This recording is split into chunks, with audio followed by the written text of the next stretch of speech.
now it is my great pleasure to introduce to you Ms. Carol Garrett, Mabry Garrett, Vice President for Outreach Services from the South Carolina School for the Deaf and the Blind. And Carol is the driving force behind everything we do in outreach. So Carol, please come forward and share with us the achievements. Thank you. Well, good morning. I have to tell you, I've been in state government for 28 years. And I am very excited today, and I'm not going to try to contain that excitement, okay? We do have so much to celebrate today, and I think one of the most valuable lessons that I have learned by working with Dr. Rottweiser for 11 years is the importance of collaboration and partnership.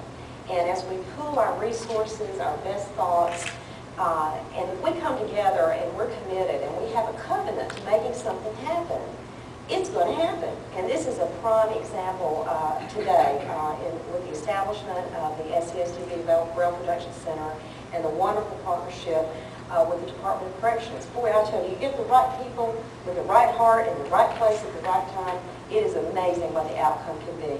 So we're certainly thrilled about that. You know, we really renewed, I think, our partnership with the Department of Corrections about this time last year. And we had, with the wonderful support of Warden Kendall and Associate Warden Wibbleton, had the opportunity to come together and talk, and we decided to place the program in a new facility here that you're going to see. And we made sure that we had new paint and new carpet and the right kind of computers and resources and everything that the inmates needed to do the wonderful, wonderful job that we're doing. Let me just tell you a few little comments that are very significant. Some things that have happened in the Braille Production Center since just this past March, when we really got the program geared up and got Dr. Rowell hired, as heard the wonderful things about her. In our state, there are 22 districts, school districts in the state of South Carolina that are utilizing the service or the need for Braille textbooks for children in the state of South Carolina who are blind or visually impaired. 18 of those 22 districts are receiving state-adopted textbooks and instructional materials from this Braille Production Center.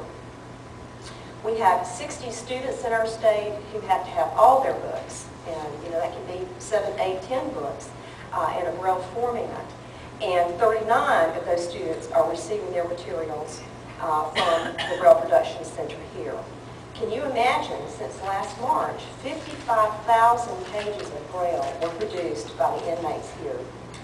And the most wonderful statistic, which we're so excited about, is that 98.2% of all the books that were ordered this past spring by districts all over the state, by our school as well to serve our children, were ready, available to all children that needed them in the state of South Carolina and opening a school.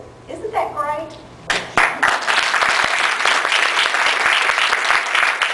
Elizabeth has shown you a little bit, but I'm going to ask Mandy Clayton, who works in our Instructional Resource Center, to come up and show, just hold the 5th grade science book, the state-adopted science textbook. What you can see is pretty thin. And she's going to show, just pick up 2 volumes of Braille. Look, there are 5 volumes here that comprise that textbook. And you see the volume of work that goes into this kind of project. And then right in front is the tactographics notebook that has all the tactographics that reconcile, of course, with the science textbook. So it's just amazing the volume of work that's done by the inmates. Thank you, Mandy. And let me just say, in terms of celebration, we truly believe that these inmates are probably the most highly skilled transcribers in the state of South Carolina. There is no question about that. 3 of them are really veterans, and I want to thank these 3 wonderful inmates who are veterans in the program, Rebecca, Cindy, and Donna. They are all certified. They're literary. They have their literary certification. One is certified in Nemeth Code, which is the map code for Braille.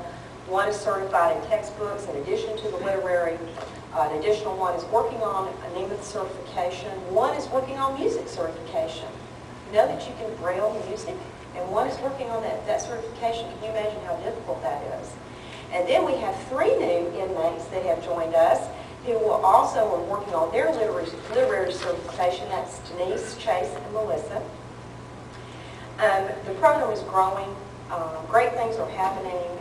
In years to come, it's going to be real interesting to see what more evolves from this program. I would be remiss if I didn't stop, and I very much certainly want to do this, and thank Dr. Breitweiser, because this was really her vision. Many, many years ago, I can remember sitting in a meeting and us talking about this, and she really has been, talk about the driving force. She has been the driving force in making this happen, where students in our state are the beneficiaries. So Sheila, thank you for your tenacity and your covenant to children, and obviously everything you do. Huge thanks to Dr. Rowell and to Elizabeth and Marty McKenzie and Clay Jeffcoat, Jill Ischinger, Mandy Clayton for all your wonderful work. And thank you, Warden Kendall, for always making us feel welcome here and being a part of what you do. And certainly to Associate Warden Whittleton, who has just been wonderful. So today we've got much to celebrate, and we appreciate you being a part of it today. Thank you. Think about how significant all of this is. We understand and appreciate all of the work of the folks here in the South Carolina Department of Corrections, the South Carolina School for the Deaf and the Blind, and the support that we get from the South Carolina Department of Education as well. I am so pleased to be a part of this program. I have enjoyed my work with this program over the years and look forward to continuing to do that in the future. Thank you.